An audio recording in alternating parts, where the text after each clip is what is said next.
नमस्ते दोस्तों, welcome back to my channel late back journey. और आज हम एक्सप्लोर कर रहे हैं पीसा, इटली के टस्कनी रीजन का एक छोटा सा शहर जिसका लीनिंग टावर पूरे वर्ल्ड में फेमस है। पीसा की लाइफ लाइन है आर्नो रिवर, जो कि शहर को दो हिस्सों में बांटती है। और इसके किनारे पर खूबसूरत कलरफुल हाउसेस इसका व्यू और भी खूबसूरत बनाते हैं। अगर आप चाहें तो शाम में यहाँ से सनसेट देख सकते हैं।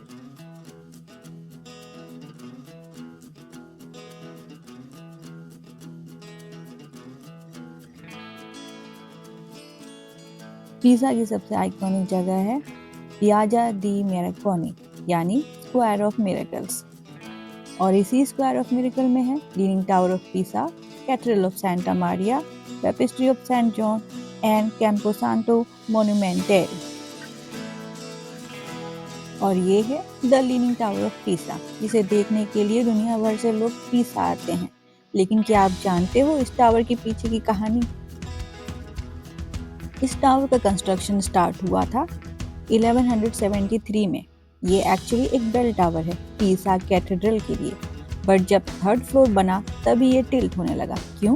क्योंकि जमीन सॉफ्ट थी, क्ले और सैंड वाली, जिस वजह से फाउंडेशन स्टेबल नहीं था। इसके बाद कंस्ट्रक्शन बार बार रोका गया, कभी वॉर्स की वजह से, कभी टेक्निकल प्रॉब्लम्स की वजह से। पूरा टावर बनने में लगभग 200 साल लग गए। Leaning tower total 56 meter tall है और अब इसका लीन 4 डिग्री तक काफ़ी स्टेबल है, क्योंकि इंजीनियर्स ने 1990s में इसे फिक्स किया और अब ये बिल्कुल सेफ है क्लाइंब करने के लिए।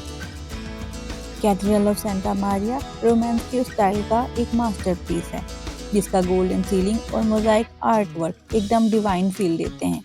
यहीं पर गैलीलियो ने अपने पेंडुलम थ्योरी का आइडिया डेवलप किया, ऐसा कुछ इतिहासकार मानते हैं। इंटरेस्टिंग फैक्ट, इसी शहर में पैदा हुए थे दो great minds, Galileo Galilei modern physics के जनक, और लियोनार्डो फिबोनाची, जिन्होंने फेमस फिबोनाची सीरीज को बनाया था। क्या आप जानते हैं बैप्टिस्ट्री ऑफ सेंट जॉन इटली का सबसे बड़ा सर्कुलर बैप्टिस्ट्री है? कैंपोसांतो मोन्यूमेंटल एक सेक्रेड सिमेंट्री है। कुछ लोग मानते हैं कि यहाँ क्रूसेड से लाई गई जेरूसलम की होली सॉइल यूज की गई थी। और एक अमेजिंग फैक्ट, लियोनार्डो फिबोनाची की ग्रेव यहीं पे है। अगर आप कैथेड्रल, बैप्टिस्ट्री, कैंपोसांतो और पीसा टावर के अंदर जाना चाहते हैं तो I recommend to take the tickets online.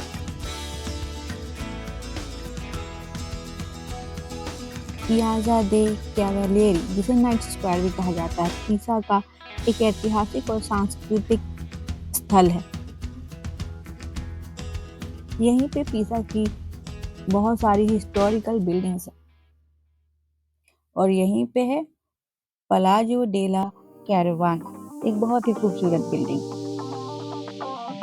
ये अब स्कूलो नॉर्माले सुपियोरे दे पीसा का मेन बिल्डिंग है। क्या आपको पता है इसकी स्थापना नेपोलियन बोनापार्ट ने की थी? And now it's one of the famous universities of Pisa.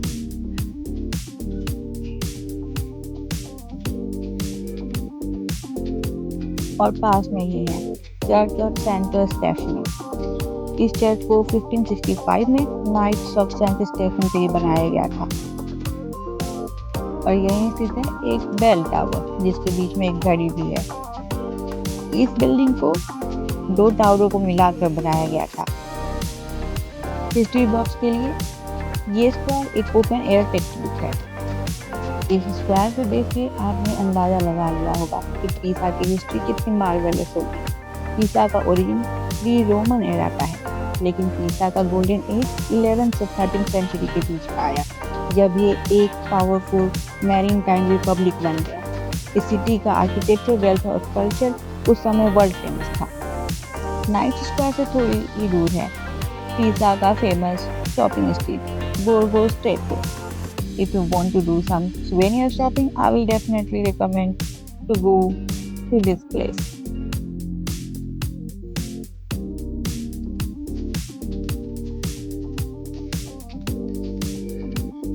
If you ask my favorite spot in Pisa, it's the narrow streets of Pisa. Pisa की गलियां पतली, सुंदर और फोटो परफेक्ट हैं।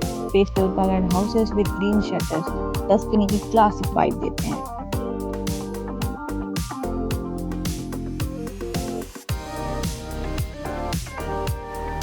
If you want to spend some time away from crowd, you can plan a short visit to Botanical Garden of Pisa.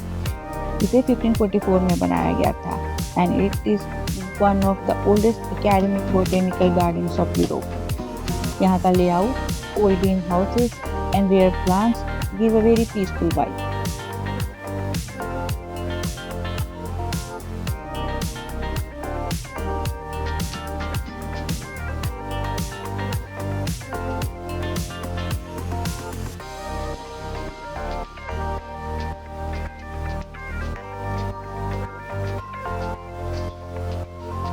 If you want to see Pisa from American perspective, I will recommend you to visit Marina di Pisa. सिर्फ 20 minute drive पे है Marina D पीसा, एक coastal town जहाँ payable beaches, sea food और sunset सब कुछ मिलता है।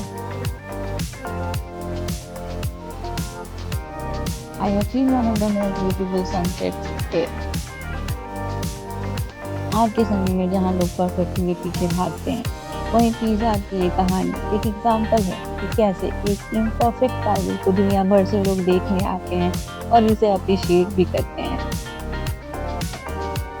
आज की ये कहानी अगर आपको पसंद आई हो तो please like, share and subscribe. मिलते हैं अगले वीडियो में एक नए शहर में एक नई कहानी के साथ। तब तक के लिए गुड बाय।